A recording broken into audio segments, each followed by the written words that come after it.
Automated versus manual blood pressure readings. Guide to checking blood pressure at home. What is blood pressure? Blood pressure provides clues about the amount of work your heart is doing to pump blood through your arteries. It's one of your body's 4 major vital signs.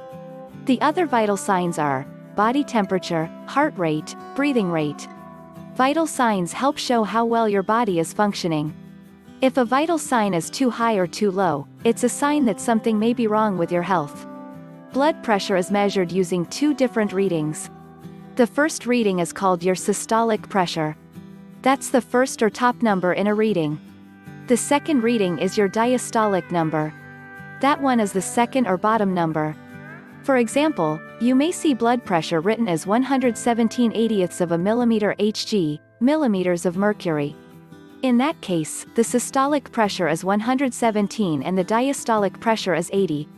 Systolic pressure measures the pressure inside of the artery when the heart is contracting to pump blood. The diastolic pressure is the pressure inside the artery once the heart is resting between beats. Higher numbers in either recording can show that the heart is working extra hard to pump blood through your arteries. This may be the result of an outside force, like if you're stressed or scared, which causes your blood vessels to become more narrow. It could also be caused by an internal force, such as buildup in your arteries that can cause your blood vessels to become narrower. If you'd like to check your own blood pressure at home, it's best to first check with your doctor about how they'd like you to monitor and record it. For example, your doctor may prefer you to check your blood pressure before or after a certain medication. At certain times of the day, when you're stressed or feeling dizzy. How to use an automated blood pressure machine. The easiest way to take your own blood pressure is to purchase an automated cuff. Automatic blood pressure machines are the easiest to use, and they're helpful if you have any hearing impairments. These types of blood pressure cuffs have a digital monitor that will display your blood pressure reading on a screen. You can purchase these online, at most grocery stores, or at a health food store. The American Heart Association, AHA, recommends an automatic, upper arm blood pressure monitor for at-home use. To use your digital blood pressure monitor, follow the instructions that come with it. You can also take the monitor to your doctor's office, or even your local pharmacy, for a demonstration. You should also purchase a small notebook to start a blood pressure log. This can be helpful for your doctor. Machines can give you a different reading than a manual blood pressure reading. Bring your cuff to your next doctor's appointment so you can compare the reading from your cuff to the reading your doctor takes. This can help you calibrate your machine and identify levels you should look for on your own device. It's also important to purchase a high-quality machine and monitor for errors. Even if you check your blood pressure at home, your doctor will still want to manually check it during appointments. How to check your blood pressure manually. To manually take your blood pressure, you'll need a blood pressure cuff with a squeezable balloon and an aneroid monitor, also known as a sphygmomanometer, and a stethoscope. An aneroid monitor is a number dial. If possible, enlist the help of a friend or family member, because it can be difficult to use this method on your own. Here are the steps to taking your blood pressure at home. 1. Before taking your blood pressure, make sure you're relaxed. Position your arms straight, palm facing up on a level surface, such as a table. You'll place the cuff on your bicep and squeeze the balloon to inflate the cuff. Using the numbers on the aneroid monitor, inflate the cuff about 20 to 30 millimeters Hg over your normal blood pressure. If you don't know your normal blood pressure, ask your doctor how much you should inflate the cuff. 2. Once the cuff is inflated, place the stethoscope with the flat side down on the inside of your elbow crease, toward the inner part of your arm where the major artery of your arm is located.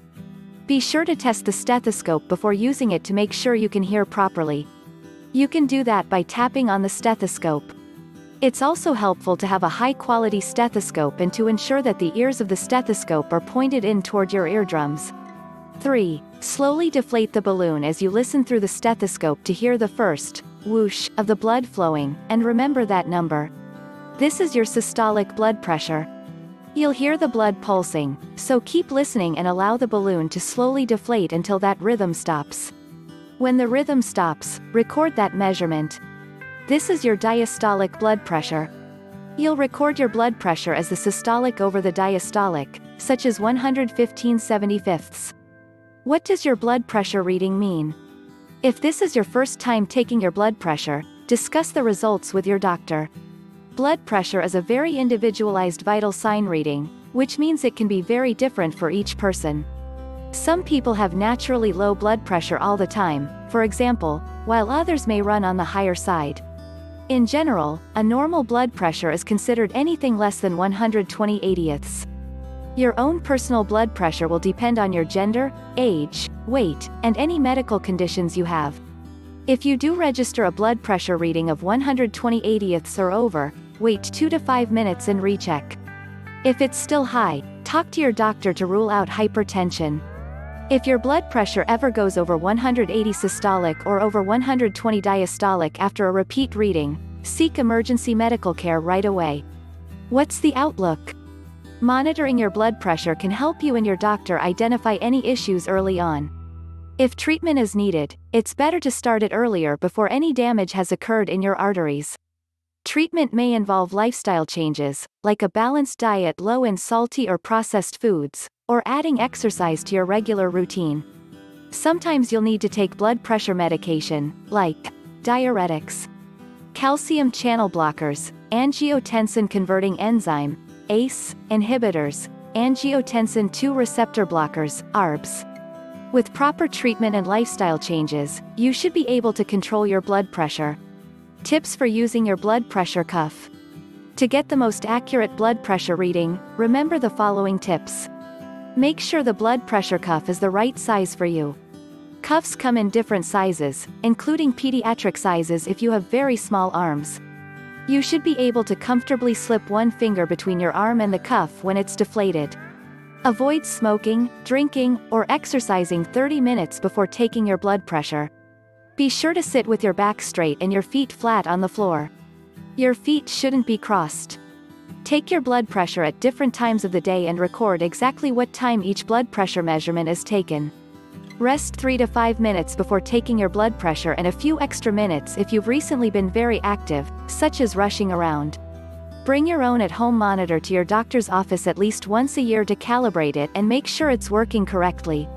Take at least 2 readings every time to make sure they're correct. The readings should be within a few numbers of each other. Take your blood pressure at different times throughout the day over a period of time to get the most accurate readings and ranges.